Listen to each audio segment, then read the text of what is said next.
Buhay pa yung prusa, no? Ako.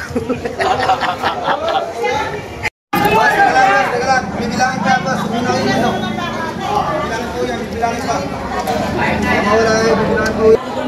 Salin, no? Salin, makita, oh. Para makita. Oo. Yun, oh. Quality rin, oh. Sabi natin. Oh, maganda. May tawad dyan, pare. Oh, 40. yun. Oh. Oh.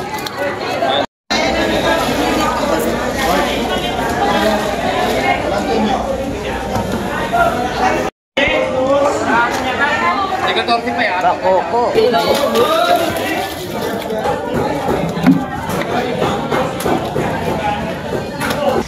Pero sariwa talaga yan mga kabaroski. Isang mapagpalang umaga na naman sa atin mga kabaroski. Ayun, December 3 ngayon, araw ng Biyernes. Nandito na naman tayo sa may fish terminal upang mag-update po ng mga presyuhan ng isda at mga isdang dadating ngayong umaga mga kabaroski. Ayun, bago pala tayo magsimula mga kabaroski, shout out po muna kay El Manuel Sionco at saka kay Milanio Benitez, yun, kay Bong Oblana, at syempre sa mga silent viewers natin, shout out na rin sa mga solid subscriber at saka sa ating mga kababayang mga OFW. Ayun, palagi po kayo mag-iingat dyan sa ibang bansa kasi malayo po tayo sa ating mga mahal sa buhay. Ayun, pagsamahan niyo po ako ngayong umaga dito mga kabarski at mag-ikot-ikot tayo at mag-aantay pa tayo ng mga isda na maaring dadating ngayong umaga. Tara, let's go!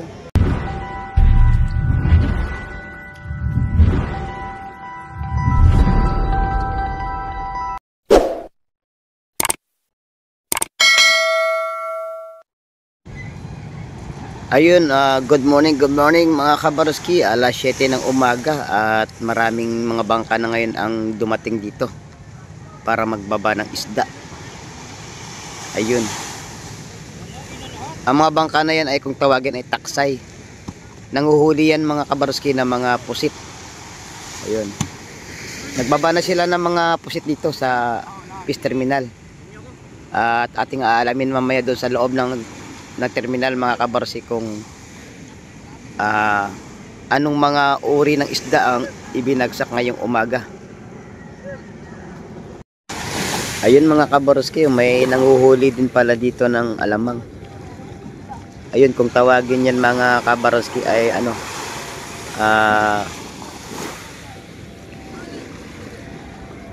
sakag pala yan mga kabarski.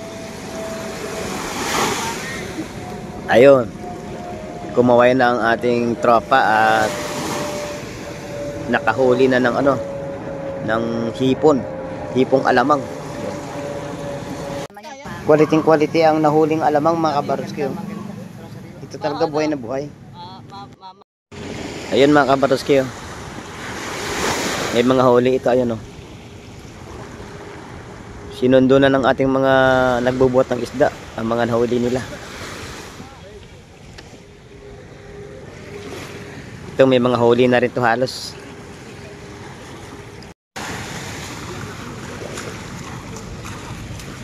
Mga idol, ano bang isda idol? Bako.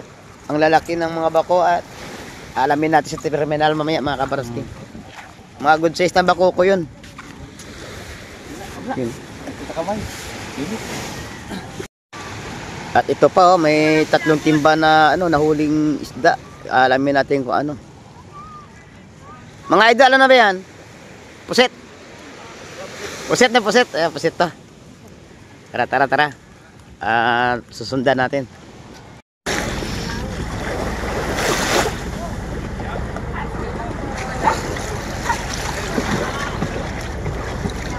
Yan, oh. Gaganda ng huli, oh. Sugpo. Oh. Isang timbang sugpo at saka sari-sari. Bisugo. Ayun mga idol, dadali na sa fish terminal at ibenta. Yung 2 timba pa lang ibinaba nila mga kabaras. Ayun pa isa. Sari-sari to, may alimasag at saka hipon. Ilalim bisugo. Ilalim bisugo. At ito na nga mga kabaroski ang mga nahuling isda nila kaninang umaga at atin pong nasaksiyan ang mga pagdating nila kaninang umaga mga kabaroski. May makikita kayong mga sari-saring isda dyan. May bisugo, lapu-lapu, bakoko, hipong swahe. Ayun. At meron ding mga alimasag dito sa kabila at mga sari-saring isda. Ayun sa alimasag ay makukuha natin ng 300 ang kilo. Ayun. Makikita nyo mga kabarski ang mga presyuhan dyan sa ating screen. At isinulat na nga natin para hindi na po kayo mahirapan. Para magpapaliwanag na lang tayo ng ating mga nakuha ang video dito at mga vlog tungkol sa mga update sa mga presyuhan at mga istang dumating ngayong umaga. Ayun mga kabaroski, oh, quality ang ating mga alimasag at talaga namang buhay na buhay pa. Ayun. Kita-kita nyo naman mga kabaroski ang ating mga kalidad ng mga seafoods. Ayun. Talaga namang mapapawaw ka nga talaga mga kabaroski. Makukuha natin sa 300 lang ang kilo sa alimasag ngayon. Dito naman tayo dumako mga kabaroski sa kabila. Dito sa ating hipong swahe. Ayun, 450 ang presyuhan. Ayun, medyo mababa ngayon kaysa mga nakaraang 2020-24. Papansin ko mga kabaroski talaga na masarap-sariwa ang mga dumating na hipong swahe. Ayun oh. Talaga namang kitang-kita nyo naman mga kabaroski kung paano natin sinalubong kanina dun sa may aplaya. Ang ganda ng mga pusit, hipon, alimasag, bisogo. Yun. Ito may mga lawisan. Yan oh. 250 sa lawisan natin mga kabaroski. Ayun, may mga iba't ibang uri ng isda rin dito. Ayun, sa tangigi, makukuha natin ng 220 na lang ang kilo. Sa lapu-lapu natin ay 550 na ang ating lapu-lapu. Sa pusit natin, ayan, may mga presyo tayo na ilagay dyan, 550 sa pusit. Conforme pa yan mga kabarski kung maliliit o malalaki ang pusit. Meron kasi medyo good size at saka mga small size. Ayun, may pampano dito mga kabarski, 550 ang presyohan ngayon ng ating pampano. Quality, masasarap na isda ito. At saka magaganda ang mga isda natin mga kabarski na dumating ngayong umaga. Kaya sa mga nais dumayo dito at talaga namang pwedeng magnegosyo. Halina kayo at silipin ninyo at bisitahin ang fish terminal ng Barangay Hulugan 1, Tansa, Cavite. Ayun, sa mga nagtatanong, nasa Tansa, Cavite po kami. Ayun, yung location natin po, Tansa, Cavite. Ayun, pwede kayong magtanong dyan sa mga pagdating nyo sa may SM Tansa. Ayun. Pagbaba nyo ng SM Tansa, Cavite, magtatanong lang po kayo kung nasaan po yung fish terminal ng Barangay Hulugan 1. Yun, ganito po ang ating mga address dito. Kaya para sa mga may mga katanungan ay nasagot na po natin ang mga katanungan po ninyo. Ayun, magandang klase ang ating kabayas. 400 ang kilo ngayon mga kabarski sa ating kabayas. At saka sa mga nagtatanong mga kabarski ng anong oras talaga ang mga isda dumadating dito. Ang magandang pumunta dito mga kabarski ay alas 8 hanggang alas 9 ng umaga. Ayun. Yan ang kagandahang mga isda na dumadating galing sa laot mga kabarski. Ayun. Pag Sabado Linggo mga kabarski medyo may kamahalan ng mga presyohan ng isda dito dahil nga sa Palengke Day. Ayun. Ang pinakamagandang araw na pumunta dito para sa mga nagninegosyo ng isda, Lunes hanggang Biyernes. 'Yon ang magandang mamakyaw ng isda rito sa aming lugar. Kaya yan ang mga tips ko sa mga nais magnegosyo at mamakyaw ng isda rito. Ayun, para hindi na po kayo magtatanong doon sa comment section kung ano ba ang magandang oras, araw, petsa. Ayun, magandang mamili dito ng mga isda. Katulad nitong pusit mga kabarski, medyo patanghali na kung dumating to. Kaya talagang pag natsimpuan nyo na may bagong huling isda rito, talaga namang masarap mamili mga kabarski. Ayun, katulad yan, binibenta ng 500 ang kilo ng pusit. Pero pag sa pakyawan mga kabarski, baka makukuha nyo yan ng 400 hanggang 450. Yun, ibibigay na sa inyo kung talagang balak nyo pakyawin at gagawing pagkakitaan ang mga isda rito sa aming lugar. Ang sistema naman dito ng pagbibili ng isda mga kabarski ay sa pamamagitan ng bulungan. Yun, latagan, yun, bagsakan, yun. Para lubos yung maunawaan, ang pamimili ng isda rito ay binubulong-bulong lang yan para makatawad kayo kung sa maramihan kayo kukuha. Ayun. Kasi kung iisang tumpok lang naman na kukunin nyo, katulad yung sa latagan, pag isang tumpok lang ay hindi maibibigay sa inyo ng mababang presyo mga kabarski. Kailangan maramihan kayo kung bumili, katulad ng bisugo na to. Ano ba, yan ay 270. Pwede nyo makuha ng yan, mga 250 kung pakyawan mga kabarski.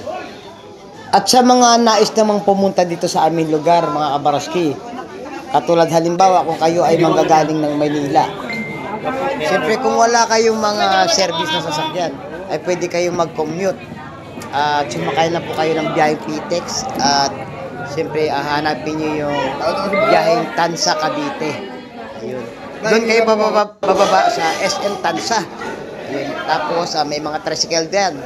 May mga tricycle dyan na naka-parking at magtanong lang po kayo kung saan papunta sa Peace Terminal ng Barangay Hulugan 1. Yun, maliwanag po mga kabarski para sa mga nais magtanong ay hindi na po kayo magko-comment lang para sa mga katanungan. Ayun, maraming salamat sa pag-uunawa nyo at kasi ganito ang ating estilo sa pagbablog, no? Kaya good luck sa mga nais dumayo rito. Ang gaganda ng isda natin. Seafood, yan katulad ng sugpo or bulik kung tawagin dito sa aming lugar. Quality yan mga kabarski. Ganda. Pagka ganyan mga kabarski, makukuha natin ng 800 ang kilo lang yan.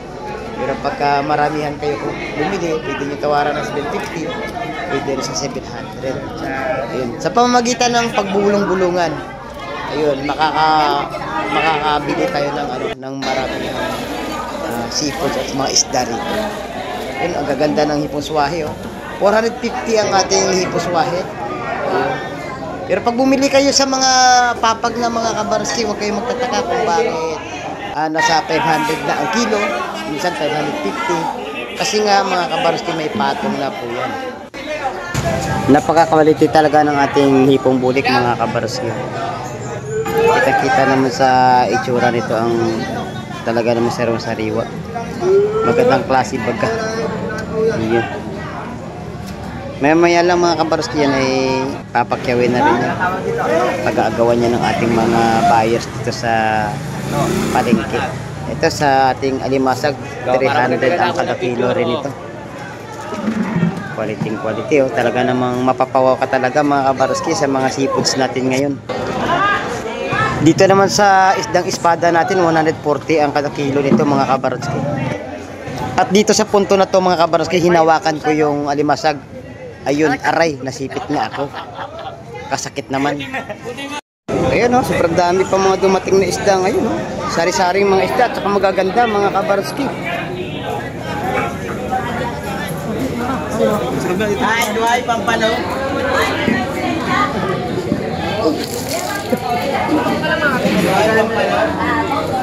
Ito, puro bisugo ito. Ganda ng bisugo. Ano?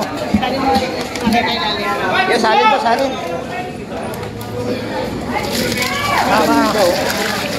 Maganda. Quality. Pinkap.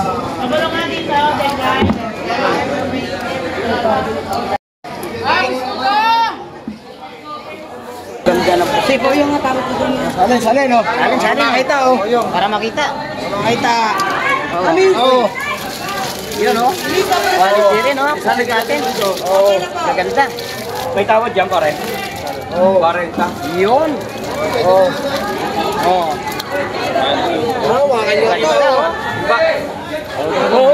Tulad nga ng sinabi ko mga kabarski, 270 ang kilo ng ating isdang bisugo.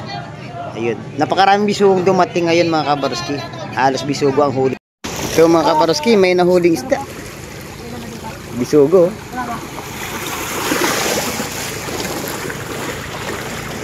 Ayun. Dalawang timba. Mga quality bisu. Ay, tatlong timba ito mga kabaroski. Ang gaganda. Kailangan may pare-pare ako. Ayun, oh. Tapos simbahan. Ah, may sari-saring isda, may bisugo. Bisugo. May hipon, saka kabayas. Oh. Hipon, kabayas sa lengga. 4 na klase na isda. Ayun. Dadali na sa fish terminal para ibenta. At ito nga pala mga kabarski ang nahuli nilang mga isda yung bumaba kanina sa bangka. Ayun. Mga halos bisugo. Napakaraming bisugo at talaga namang sariwa talaga mga kabarski. Iba quality talaga ang itsura ng bisugo natin ngayon. May mga nakabalot sa plastic dyan mga kabarski. 150 ang kada balot. Kaibigan ko. Mayroon din dito sa salay-salay, 150 din yan. Eh sa 3 tumpukan na salay-salay, 150 din ang tumpok. Yun. Quality ang mga isda natin ngayon at mga magaganda mga kabaroski. Yun, hindi kayo magsisisi sa mga mabibili natin isda kasi yan naman ay talaga namang napakasarap at napakasariwa. Napakaganda rin ng ating isdang pampano. Fresh na fresh talaga ng malinam na ito at masarap.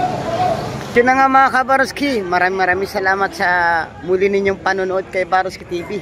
Ayun, at syempre na-update ko pa kayo sa mga dumating na isda ngayong umaga at saka sa presyuan ng mga isda.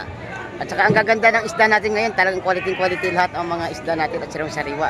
Ayun, hanggang sa muli natin pagkikita at syempre palagi kayo mag-iingat mga kabaroski. Ayun, God bless po sa atin lahat at syempre bago tayo magwakas ay muli ko pa alala sa inyo mga kabaroski, habang may buhay may pag-asa po. Bye bye.